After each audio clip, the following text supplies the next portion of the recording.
तो आपने इस वक्त एक बड़ी खबर आ रही है। यूक्रेन की राजधानी कीव में एक बड़े धमाके की खबर है। शहर के बीचों बीच धुएं का गुब्बार एयरपोर्ट के पास देखा गया है। यह रॉकेट से हमला हुआ है और हमले की गति अभी भी तीसरे दिन भी बरकरार है। लेकिन सबसे बड़ी बात यह है कि यूक्रेन अभी तक अपनी राजधानी पर कब्जा या कहें कि वर्चस्व बनाए हुए है और कीव पर कब्जे का यह संघर्ष आज तीसरे दिन, युद्ध के तीसरे दिन भी जारी है।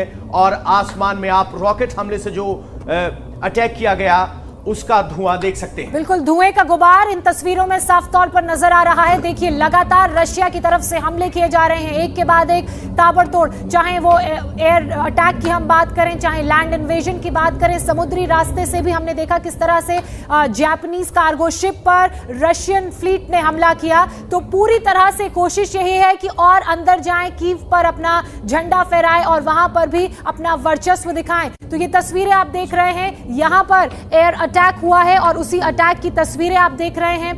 देखिए किस तरह से हमले के बाद उस पूरे इलाके में धुएं का गुबार उठा। और अब ये आप एक और क्लोज तस्वीर देख रहे हैं, यहां पर टैंक भी शायद नजर आ रहे हैं अगर मैं गलत नहीं हूं। ये कीव की हाई राइज बिल्डिंग है, जो गाड़ियां खड़ी थी वो ध्वस्त हो चुकी हैं। और सबसे बड़ी बात यह कि जिस तरह की तस्वीर हम देख रहे हैं, हाई राइज रेजिडेंशियल बिल्डिंग पर गोले का अटैक दिखाई दे रहा है। जिस तरीके से 3 फ्लोर उसमें इन्वॉल्व है। सर, हम आपसे समझना चाह रहे हैं, माना जा रहा था कीव 24 घंटे में गिर जाएगा, लेकिन ऐसा नहीं हुआ है। यूक्रेन लगातार संघर्ष कर रहा है। क्या अब ये तस्वीरें आम हो जाएंगी जैसी तस्वीर अब स्क्रीन पर दिखाई दे रही है, क्योंकि एक सिविलियन इलाके में संघर्ष पहुंच गया है? देखिए जय, आप जो तस्वीरें देख रहे हैं, ये एक्चुअली रशिया जो है प्रेशर बना रहा है कीव के ऊपर कि वो उनकी बात मान ले। अब मुझे 2 मिनट दिए गए तो मैं आपको बताना चाहूँगा दर्शकों को। सबसे पहले तो मैं कॉम्प्लीमेंट करना चाहता हूँ मिनिस्ट्री ऑफ एक्सटर्नल अफेयर्स और हमारी जो इंडियन एम्बेसी कीव में है कि उन्होंने कितनी बढ़िया प्लानिंग की है हमारे इंडियन छात्रों को वहाँ से सुरक्षित निकालने के लिए। जो रशिया है वो ये कहता है कि मैं इतिहास में तो नहीं जाऊँगा, लेकिन ये कहूँगा कि वो हमेशा कहते हैं कि यूक्रेन उनकी लक्ष्मण रेखा है। वो ये नहीं चाहते कि वो नेटो ज्वाइन करे या उनके साथ चला जाए। और वे ये कहते हैं कि ये हमारा जेन्युइन सिक्योरिटी कंसर्न है, इसको पूरी दुनिया को एड्रेस करना पड़ेगा, नेटो को एड्रेस करना पड़ेगा to maintain the security balance in Europe. तो बात तो वही है।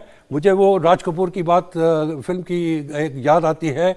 वो कहते हैं कि तुम अगर मुझको ना चाहो तो कोई बात नहीं, तुम किसी गैर को चाहो तो मुश्किल होगी। वो यही कहना चाहते हैं यूक्रेन। सर, आपने बहुत अच्छा कंक्लूड किया इस बात को कहकर कि तुम हमें ना चाहो कोई बात नहीं, लेकिन दूसरे को मत चाहो। लेकिन शायद ये इस बात को जेलेंस्की समझ नहीं पाए। इस वक्त जो आप तस्वीर देख रहे हैं इस पे देखिए हाई राइज बिल्डिंग है और हाई राइज बिल्डिंग में लग रहा है कम से कम 40 फ्लोर की बिल्डिंग है और जहां पर 20 माला यानी कि हाफ ऑफ द बिल्डिंग जहां मिडल है वहां पर आप देखिए कि ये ब्लास्ट हुआ है। और हो सकता है कि एयर स्ट्राइक के दौरान या फिर कोई रॉकेट गिरा होगा जिसने टारगेट मिस किया और उसने सीधा जाके बिल्डिंग के बीच में हिट किया है, जिसकी वजह से पूरा का पूरा बिल्डिंग देखिए बीच में डैमेज हो गया है। अब जिस जगह पे डैमेज हुआ है मान के चलिए पूरी बिल्डिंग ही अब रहने लायक नहीं रहेगी। और जिस तरह से दिख रहा है यहां पर आग लगी हुई है, हो सकता है कि इसका पूरा हिस्सा ही गिर जाए और आप समझ सकते हैं कि किस तरह की यहां पर कैजुअलिटी हो सकती है। जो कोलैटरल डैमेज की लगातार बात हो रही है वो इसकी सबसे बड़ी तस्दीक कर रही है कि अब धीरे धीरे वो कोलैटरल डैमेज धीरे धीरे उन लोगों के ऊपर जाके गिर रहा है जो बेकसूर हैं और जो सिविलियंस हैं उनके ऊपर ये हमले हो रहे हैं। जिस तरह से लगातार खबरें आई थी कि सिविलियन एरिया में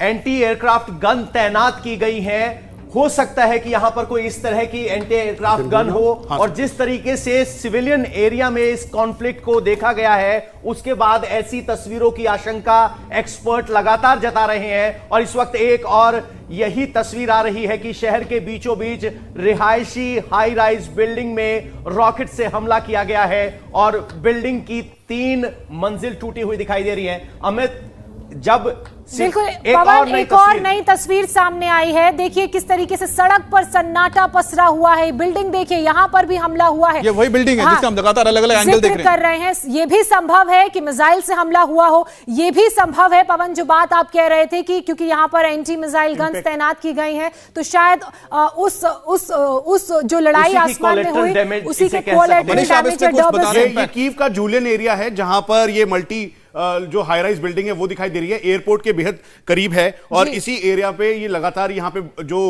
इन्होंने मिसाइल दागी थी, दरअसल एक मिसाइल नहीं, इसके ऊपर करीबन 4 से 5 मिसाइल लगी और इसी वजह से ये पूरा डैमेज दिखाई दे रहा है। इसके आसपास का जो एरिया है सिविल एरिया से जो कि कनेक्टेड है एयरपोर्ट से। अब एयरपोर्ट इसलिए इनको स्ट्राइक किया रशियंस ने क्योंकि एयरबेस पर जो इस समय MiG-29 थे वो यूक्रेनियन एयरफोर्स के वहां पर थे, तो इसीलिए जो स्ट्राइक किया गया वो इधर किया गया और उसके ठीक पीछे की तरफ जो जूलियन एरिया का ये पूरा प्रेमाइसिस है उसके पास में ही एयरपोर्ट है और इसीलिए MiG-29 यानी यूक्रेनियंस के जो स्ट्रेटेजिक लोकेशन है उसको निशाना बनाने की तैयारी थी। आप चारों तरफ देखेंगे धुएं का गुबार दिखाई देगा और एयरपोर्ट के आसपास की ये पूरी लोकेशन है। इंडिया टीवी हर वक्त हर जगह डाउनलोड करने के लिए सर्च करें India TV news Google play store या ऐप स्टोर पर।